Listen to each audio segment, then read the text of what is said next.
Vote একটি ছোট কাগজ, একটি সিল, একটি সিদ্ধান্ত। কিন্তু এই একটি সিদ্ধান্তই নির্ধারণ করে দেয় একটি দেশের ভবিষ্যৎ।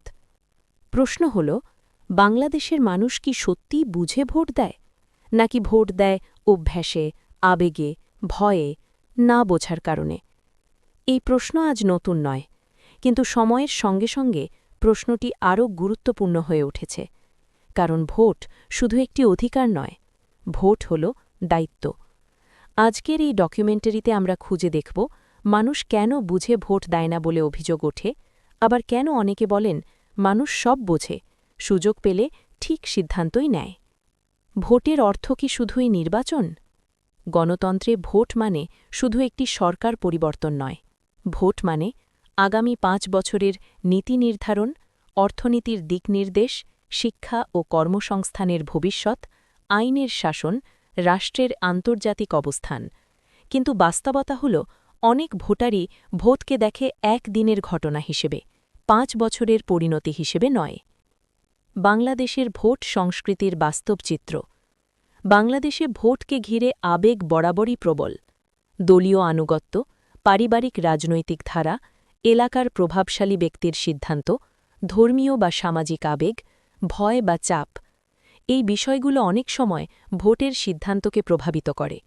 ফলে প্রশ্ন ওঠে, এটা কি সচেতন ভোট, নাকি প্রভাবিত ভোট? বুঝে ভোট দেওয়া মানে কি?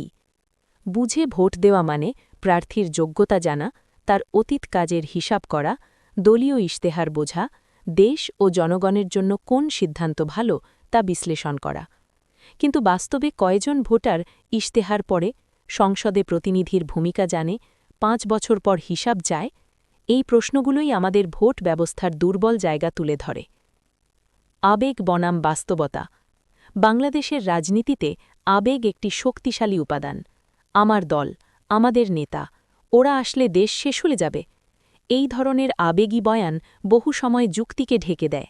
রাজনৈতিক ভাষণ, স্লোগান, পোস্টার সবকিছুই অনেক সময় মানুষের আবেগকে উস্কে দেয়, চিন্তাকে নয়। গ্রাম ও শহরের ভোটার, পার্থক্য কোথায়?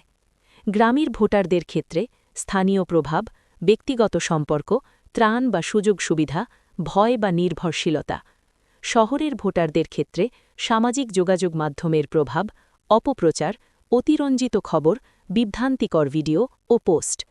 দুই ক্ষেত্রেই সমস্যা এক, সঠিক তথ্যের অভাব।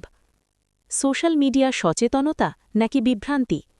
বর্তমানে ফেসবুক, ইউটিউব, টিকটক ভোটারদের বড় একটি তথ্যসূত্র। কিন্তু প্রশ্ন হল, এই তথ্য কি যাচাই করা, নাকি মন গড়া, আবেগী ও বিভ্রান্তিকর? ভোটের আগে গুজব ছড়ায়, ভুয়া ভিডিও ভাইরাল হয়, অর্ধসত্যকে সত্য বানানো হয়। ফলে অনেক ভোটার সিদ্ধান্ত নেয় ভুল তথ্যের ওপর ভিত্তি করে।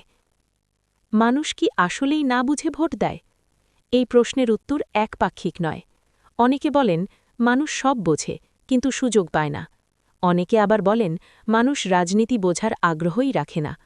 বাস্তবতা হয়তো মাঝামাঝি।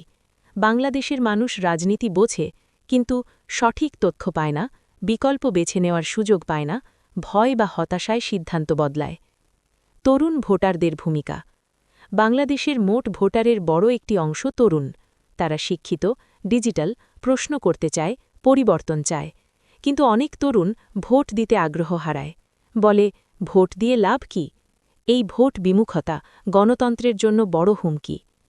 রাজনৈতিক দলগুলোর দায় কতটুকু? শুধু ভোটারকে দোষ দিলে হবে না, রাজনৈতিক দলগুলোরও দায়িত্ব আছে। তারা কি যোগ্য প্রার্থী দেয়? তারা কি ইশতেহার বাস্তবায়ন করে?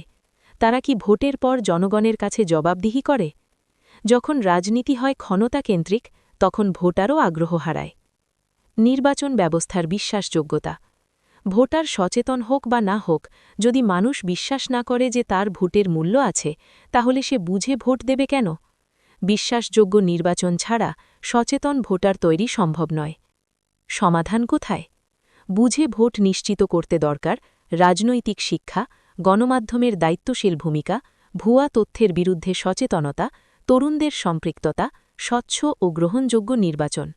এটা একদিনে সম্ভব নয়, কিন্তু শুরুটা করতে হবে। মানুষ কি বুঝে ভোট দেবে, নাকি না বুঝে? এই প্রশ্নের উত্তর আমাদের সবার সঙ্গে জড়িত।